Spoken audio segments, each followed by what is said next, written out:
2023 അബുദാബിയിൽ വെച്ച് ദാരുണമായ ഒരു വാഹനാപകടത്തിൽ കൊല്ലപ്പെട്ട പ്രവാസി മലയാളിയുടെ കുടുംബത്തെ തേടി UAE കോടതിയുടെ ആശ്വാസം.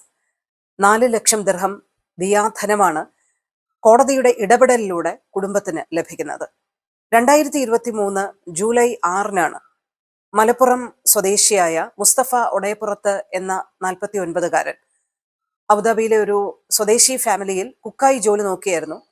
അദ്ദേഹം അവിചാരിതമായ ഒരു വാഹനാപകടത്തിൽ കൊല്ലപ്പെടുന്നത്. ബസ്സിറങ്ങി റോഡ് മുറിച്ചു കടക്കുന്നതിനിടെ വളരെ അശ്രദ്ധമായി വന്ന അമിത വേഗതയിൽ വന്ന ഒരു വാഹനം അദ്ദേഹത്തെ ഇടിച്ചു തെറിപ്പിക്കുകയും അദ്ദേഹത്തിന് മരണം സംഭവിക്കുകയുമായിരുന്നു. റോഡ് മുറിച്ചു കടക്കുന്ന ഇടങ്ങളിൽ കാൽനട യാത്രക്കാർക്ക് പ്രാമുഖ്യം നൽകണമെന്ന സാധാരണ റോഡ് നിയമം പോലും പാലിക്കാതെ അമിത വേഗതയിൽ വന്ന വാഹനമാണ് അദ്ദേഹത്തെ ഇടിച്ചു തെറിപ്പിച്ചത്.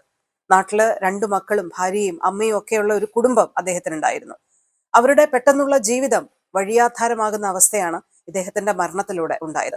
എന്തായാലും സ്വാഭാവികമായും കോടതിയും കേസും ഒക്കെയായി വാഹനാപകടമാണ്. അതുമായി ബന്ധപ്പെട്ട നടപടിക്രമങ്ങളായി അബുദാബി കോടതി ആദ്യം ശിക്ഷിച്ചത് 20,000 ദിർഹം ഈ അശ്രദ്ധയോടെ വാഹനം ഓടിച്ച ഡ്രൈവർ പിഴയായി നൽകണം. അതിനുശേഷം 2 ലക്ഷം ദിർഹം ദിയാധനമായി ബന്ധപ്പെട്ട കമ്പനി, ഇൻഷുറൻസ് കമ്പനി ഈ കുടുംബത്തിന് നൽകണം എന്നുള്ളതാണ്. അവിടെ സാമൂഹിക പ്രവർത്തകനായ അഭിഭാഷകനായ സലാം പാപ്പിനിശ്ശേരി അടക്കമുള്ളവരുടെ ഇടപെടൽ കുടുംബത്തിന് കൂടുതൽ തുണയാകുന്ന ഒരു വഴിത്തിരിവ് കൂടിയുണ്ടായി. ദിയാധനം പോരാ എന്ന് ചൂണ്ടിക്കാട്ടി കൂടുതൽ ദിയാധനത്തിനായി അപ്പീൽ പോവുകയാണ് അവർ ചെയ്തത്. ആ ശ്രമം ഫലം കണ്ടു.